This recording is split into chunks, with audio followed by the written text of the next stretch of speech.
Hola niñas, bienvenidos a la tercera clase de Historia Argentina del profesor Cam. Después de una horrible noche de dormir solo 2 horas, pude aprender a manejar el Paintbrush y otras herramientas de mi editor de video. Entonces ahora puedo ingresar imágenes a los videitos y editarlas y no mucho más, pero bueno. Por lo menos a partir de ahora las clases no van a ser tan rústicas y vamos a mejorar nuestra experiencia de enseñanza virtual un poquito día a día para acercarnos cada vez más en este escenario de pandemia.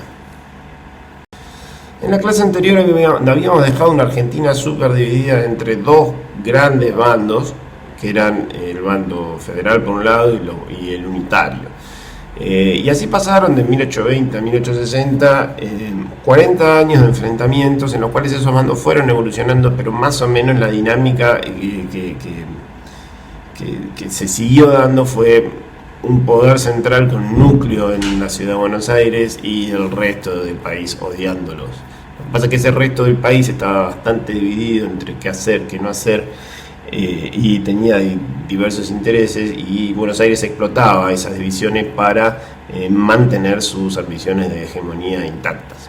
Y además lo que empezó a pasar fue que Buenos Aires, gracias al acceso a divisas que tenía por el control de la renta a la aduana, empezaba a adquirir tecnología que el interior no tenía, que el litoral tampoco. Y esa tecnología le permitía tener más peso militar en el campo de batalla. Antes, cuando los soldados porteños eran arrasados fácilmente en el campo de batalla por los jinetes del interior, del litoral, bueno, ahora no pasaba lo mismo porque tenían rifles de mejor precisión y de mejor cadencia de tiro, y tenían telégrafo y otras tecnologías que le daban más peso a la infantería de Buenos Aires. Pero toda esta inestabilidad generó muchos enfrentamientos, muchas batallas que nosotros vamos a ver reflejadas en los nombres de las calles, y que la verdad no sé mucho, entonces no me las acuerdo mucho y menos voy a poder explicarles. Pero sé que una de esas batallas fue muy importante y refleja en el microcosmo del combate, refleja todas estas dinámicas que yo estoy comentando, que fue la batalla de Pavón. En la batalla de Pavón se enfrentaron por enésima vez estos dos bandos, ¿no? Los federales, que los puse en rojo, liderados por un caudillo de Entre Ríos llamado Urquiza, y los porteños en negro, liderados por Mitre. Los cuadraditos que tienen una sola rayita son la caballería. Los cuadraditos que tienen dos rayitas como una cruz son la infantería. ¿Por qué? No lo sé. Son preguntas que no tendrán respuesta en esta clase. Cuestión que en esta batalla se enfrentaban estos dos grupos de nuevo. Como pueden ver en este intrincado y maravilloso gráfico que realicé a continuación, la caballería federal avanzó en los dos flancos, los flancos son los costados, de la formación porteña, y los hizo pomada una vez más, como pasaba siempre.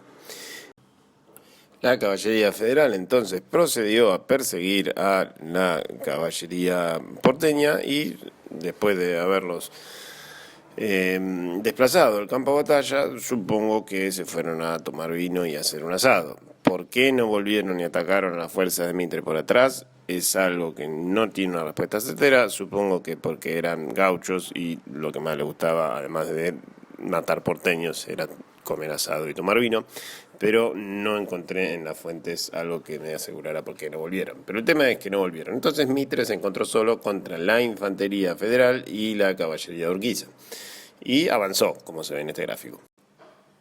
Como ya vimos, la infantería porteña era superior a la infantería federal por los rifles que tenía y el entrenamiento que habían recibido, y dispersó fácilmente a la infantería del litoral y del interior.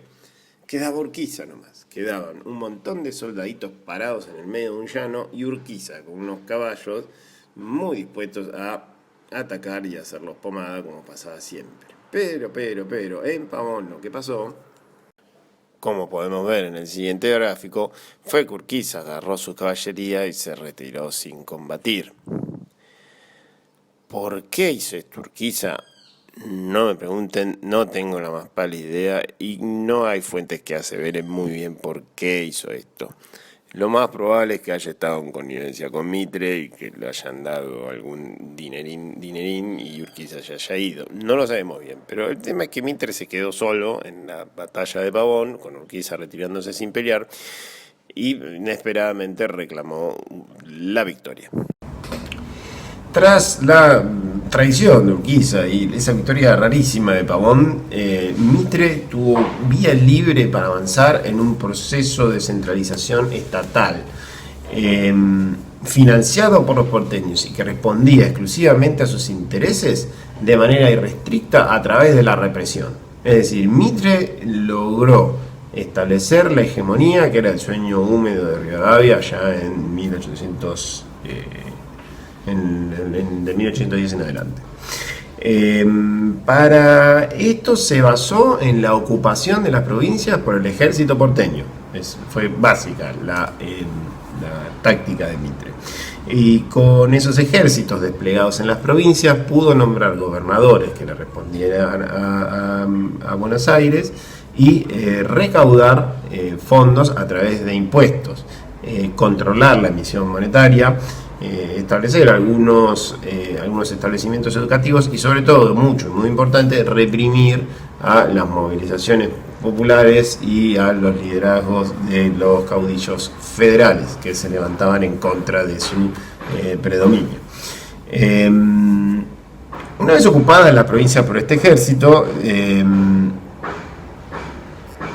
se dio una represión con una violencia que indignó incluso a los contemporáneos. Es decir, ya veníamos de una época muy violenta, pero esta ocupación en sí fue especialmente sanguinaria. Primero porque las fuerzas federales que se levantaron para combatir a estos ejércitos de ocupación porteños fueron vencidas, pero en lo que antes se acostumbraba a degollar a un par y liberar al resto, ahora se degollaba a todo el mundo. Degüello es cuando pones a un señor y le cortás el cuello con un cuchillo para ahorrar una bala. Entonces el señor, como los videos del ISIS que decapitaban a sus prisioneros, bueno, esto es la misma barbaridad.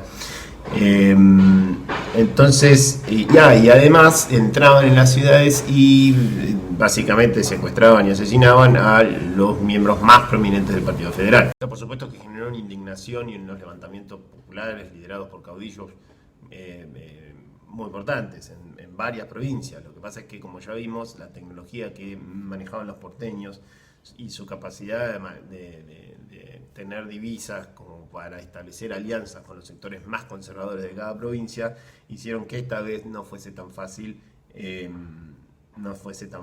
desplazarlos o volver a tomar el control de cada provincia. Además, esta especial violencia, estas masacres que se fueron dando, de alguna manera u otra, triunfaron sobre los intentos federales de reaccionar contra este avance. Hay una anécdota de uno de estos líderes de estos levantamientos que se llama Ángel Vicente Peñalosa, un caudillo, que en un momento de tregua contra las fuerzas mitristas que avanzaban sobre su capital provincial, acerca a los prisioneros porteños para hacer un intercambio de prisioneros, ¿no? Entonces dice, bueno, acá están los prisioneros porteños, vamos a hacer un intercambio. Y los porteños no tenían ningún prisionero para intercambiar porque los habían degollado a todos. Obviamente que los porteños continuaron con la salvaje represión después de la tregua, y Peñalosa le escribe a Mitre: amigo, los gobernadores que pusiste se convirtieron en verdugos de las provincias, destierran y mandan a matar sin forma ni juicio a ciudadanos respetables, sin más crimen que haber pertenecido al Partido Federal. Los hombres todos, no teniendo ya más que perder que su existencia, quieren sacrificarla más bien en el campo de batalla. ¡Wow! Linda carta. Y como contestación a estas cartas, Sarmiento le aconseja a Mitre que, Sarmiento, el señor del que fundó Escuela, ¿no? Le aconseja que no tenga ningún tipo de piedad contra Peñalosa y le escribe que no economice sangre de gaucho, que es lo único que tienen de humano. Palabra de Sarmiento. Y Mitre le responde que se quede tranquilo, que lo que va a hacer en La Rioja es una guerra de policía, declarando ladrones a los montoneros, sin hacerles el honor de partidarios políticos. Lo que hay que hacer es muy sencillo. Palabras de Mitre, presidente de la Nación. Y así, a fuerza de masacres, fusiles modernos, ametralladoras, telégrafo y alianzas con los sectores más conservadores de cada provincia, los porteños lograron una hegemonía indiscutida basada en la fuerza y el terror, no así en el consenso. Y acá entra en juego Paraguay y la Guerra del Paraguay, o Guerra Guazú, como le dicen en Paraguay. Paraguay era un ejemplo único dentro de las naciones de Sudamérica, porque desde su independencia había establecido una economía orientada al desarrollo interno y no tanto hacia el comercio de mercancías con el exterior y el libre cambio. Gracias a este modelo de desarrollo había podido construir astilleros, fábricas metalúrgicas, ferrocarriles y líneas telegráficas y adquirir así un desarrollo sustancialmente mayor que el resto de sus contemporáneos. La mayor parte de las tierras pertenecía al Estado, que ejercía un monopolio de la comercialización en el exterior de sus dos principales productos, la yerba y el tabaco. Con el control de ese comercio, el Estado paraguayo solventaba ese modelo de crecimiento interno y resultaba la única nación de América Latina que no tenía deuda externa, que no estaba endeudada con las potencias del exterior. Lo que tampoco tenía, para el horror de los gobiernos proliberales como el de Argentina, eran partidos políticos y elecciones. Paraguay estaba controlada por un solo gobernante que acumulaba todo el poder, que en el caso de cuando llegó la guerra de Paraguay o guerra Guazú, era el mariscal Solano López. El país gobernado por este mariscal resultaba también especialmente irritante para Inglaterra, porque Inglaterra el objetivo que tenía en América del Sur era comerciar libremente sus mercaderías con todos los mercados, y Paraguay era un país cerrado. Entonces Inglaterra buscaba activamente terminar con ese ejemplo autónomo de desarrollo, porque era un mal ejemplo para el resto de América Latina, que le negaba el tráfico de sus productos y no se endeudaba en su mercado de capitales. Mitre, en el empeño de asegurar la hegemonía porteña sobre el resto de las provincias, empieza a intervenir en las relaciones exteriores. Y había un gobierno más simpático para el federal en Uruguay, para el Partido Federal en Uruguay, que representaba cierta amenaza. Entonces lo que hace Mitre es financiar una incursión de unitarios, si se quiere, uruguayos, para que desplacen al gobierno profederal que había en Uruguay. Esa incursión fue financiada con fondos ingleses y también apoyada por la Armada brasileña, que bombardeó el puerto de Montevideo, creo, no me acuerdo bien, pero algo bombardeó. Entonces, como la Armada brasileña participó activamente de esa incursión, eso le dio al mariscal Solano López desde Paraguay la oportunidad y la excusa de declararle la guerra al Brasil y querer intervenir en Uruguay. Tras el triunfo de la incursión financiada por Inglaterra e impulsada por Mitre, Solano López se quedó aislado dentro de las naciones de Latinoamérica. Entonces, no tuvo mucha otra opción que tratar de oponerse a esta especie de golpe de Estado que hubo en Uruguay. Entonces le declaró la guerra a Brasil y avanzó sus tropas hacia Uruguay para tratar de reponer al gobierno depuesto. Pero acá Solano López se encontró con un problema grande, que era que para apoyar al gobierno desplazado en Uruguay tenía que desplazar sus ejércitos hasta llegar a ese país. Y, por favor, si están parados, siéntense, el problema residía en que Paraguay no tiene frontera con Uruguay, entonces tenía que desplazar las tropas por territorio nacional. Obviamente que Solano López pidió permiso y Argentina le dijo: no, ni a palo vas a pasar tus ejércitos por mi territorio para desplazar un gobierno que yo acabo de imponer. Entonces ahí se generó el casus belli necesario como para que Argentina declare la guerra al Paraguay y viceversa, y bueno, y ahí se armó todo el conflicto de la triple alianza, la alianza Brasil, Uruguay y Argentina contra Paraguay. Ahora, esto enfrentó a Paraguay a una alianza militar que no podía vencer nunca. Pero en el cálculo de Solano López no entraba tener que vencer a Brasil, a Argentina y a Uruguay todos juntos. Porque lo que él apostaba era que cuando él declarara la guerra sobre Argentina iba a haber un levantamiento popular de toda esta gente que tenía inflada la gona de la presencia de soldados porteños invadiendo sus provincias, y que entonces Mitre iba a ser derrotado y iba a tener un gobierno favorable en Argentina, y de esa manera quedaba la balanza Argentina y Paraguay contra Uruguay y Brasil. Lo que pasaba era que Solano López apostaba que uno de los caudillos, el principal caudillo federal, lo acompañara, y ese caudillo federal al que apostaba Solano López, y que era el mismo al que apostaba Peñalosa y todos los que se levantaron, fue el mismo que se retiró sin luchar de la batalla de Pavón, el mismo que no levantó un dedo para impedir las masacres que realizaron los ejércitos de ocupación porteños en la provincia. Adivinen quién fue. Exactamente, fue Urquiza, el mismo que tiene una calle y una estación de subte, que por lo menos es horrible y tiene ladrillos color caca, pero la verdad que es increíble. Ya si fuera linda la estación sería el colmo, ¿no? Bueno, entonces el líder clave de los federales, aquel caudillo con el mayor poder material y por lo tanto de fuego de las provincias, que se tenía que rebelar para derrotar al mitrismo y terminar con el odiado dominio de los porteños en el interior, que podía aliarse con López para desplazar de una vez por todas los intereses imperialistas de Inglaterra y el flagelo del liberalismo en el cono sur, y embarcar a Sudamérica a un modelo de desarrollo independiente que nos convirtiera en libres, en justos y soberanos, no hace nada. Lo que pasa entonces es que, Paraguay es derrotado por la Triple Alianza,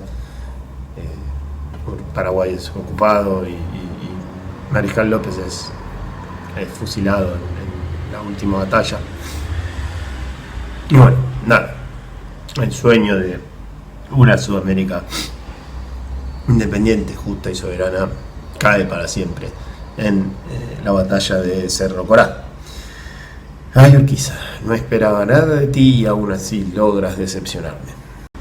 Igual esta triple alianza, con toda su superioridad militar, con la armada brasilera, la financiación de Inglaterra,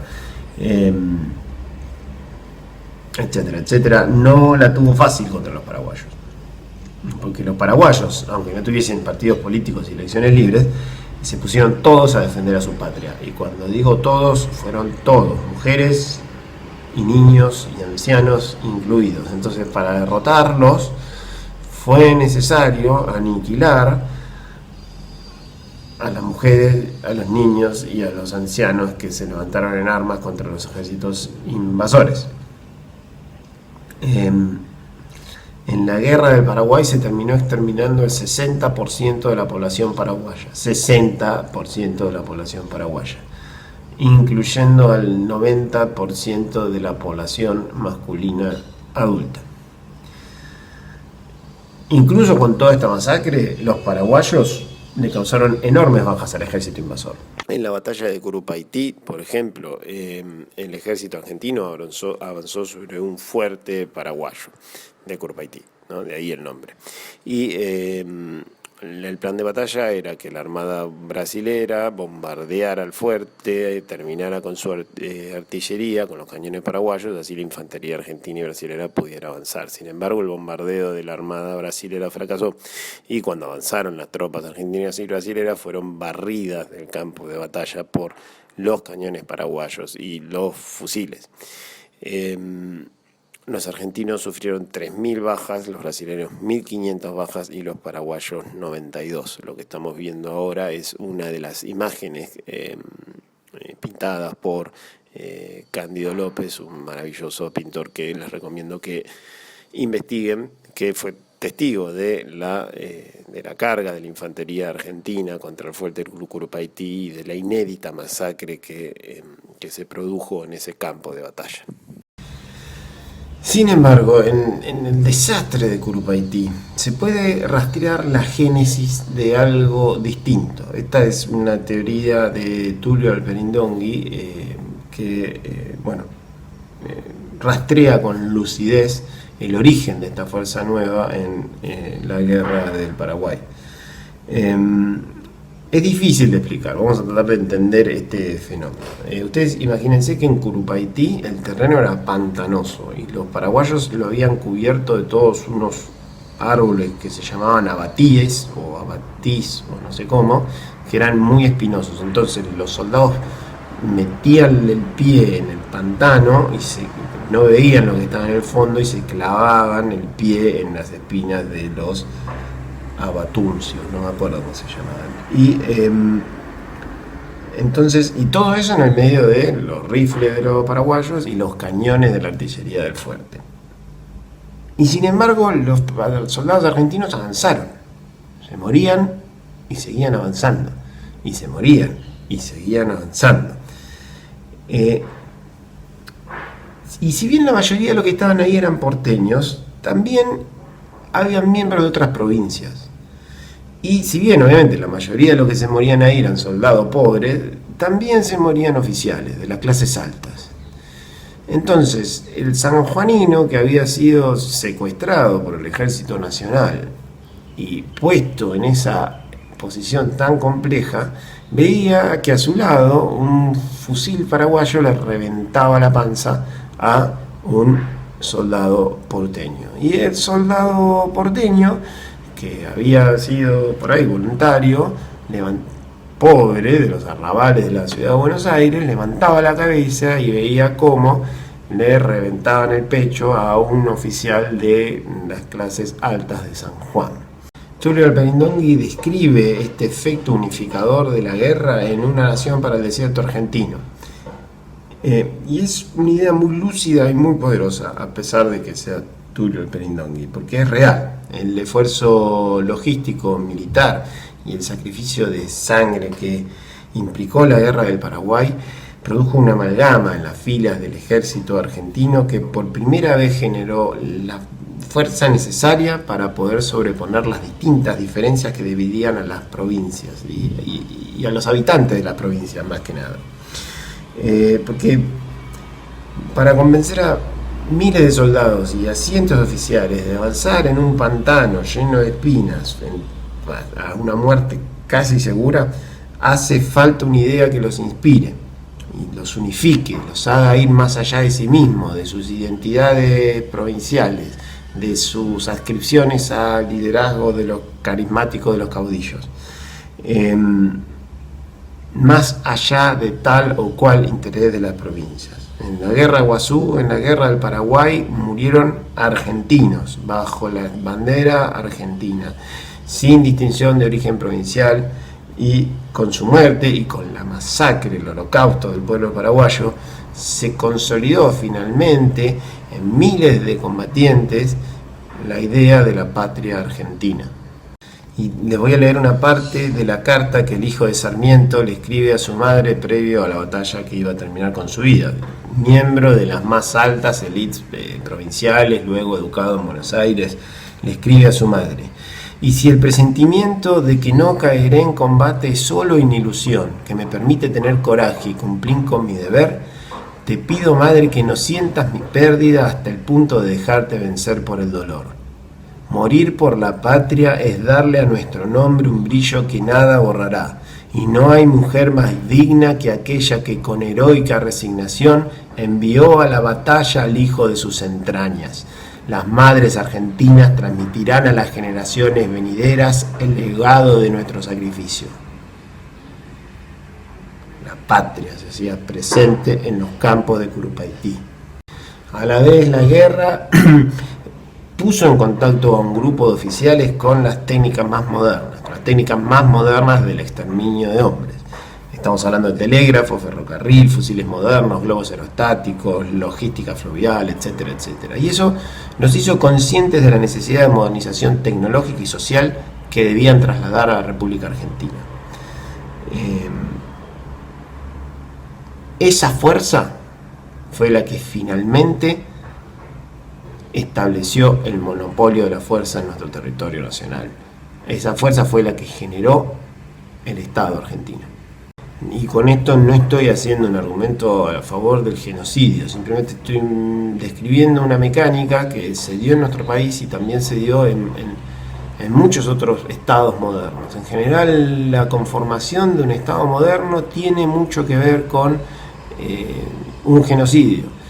Lamentablemente es así y es sumamente contradictorio y sumamente difícil de entender, pero real. Si no, fíjense lo que le pasó a los pueblos nativos de Norteamérica, o a nuestros propios aborígenes, o a los armenios en Turquía, o etcétera, etcétera, etcétera. En general, detrás de cada estado se conforma un genocidio para generar este espíritu de cuerpo necesario como para construir los cimientos de un estado nacional. Esto no lo digo como argumento a favor de una masacre, sino como elemento contradictorio de nuestra realidad, ¿verdad? Porque nosotros vamos a un hospital financiado por un Estado y un hospital es bueno, es eminentemente bueno, y sin embargo tiene en su raíz está este tipo de hechos aberrantes. Es decir, traigo esto para que reflexionemos sobre las contradicciones que hacen maravillosa la materia que estoy dando en estas clases, ¿no? Como argumento a favor o en contra o lo que sea, ¿no? Pero sí, en contra, argumento en contra porque los genocidios son malos, pero quiero que entiendan que la intención es transmitir toda la contradicción que existe en cada uno de los hechos históricos que nos rodean. Así, niños, llegamos al final de la tercera clase. Esta vez se extendió un poquito más, pero bueno, me dejé llevar por el fervor de la guerra del Paraguay. Les pido que investiguen, las tres consignas de esta clase son: investiguen sobre la muerte de Chacho Peñalosa y relaciónenla con el contenido de esta clase. Investiguen sobre por qué el Día del Niño en Paraguay se festeja en una fecha distinta al de la mayoría del resto del mundo. Y después desarrolle el concepto de monopolio de la fuerza que utilicé en la clase y explíqueme por qué no se manifestaba en todo el territorio de la República Argentina hasta 1860 por lo menos. Igual dejo las consignas escritas acá abajo y nos vemos en la próxima clase.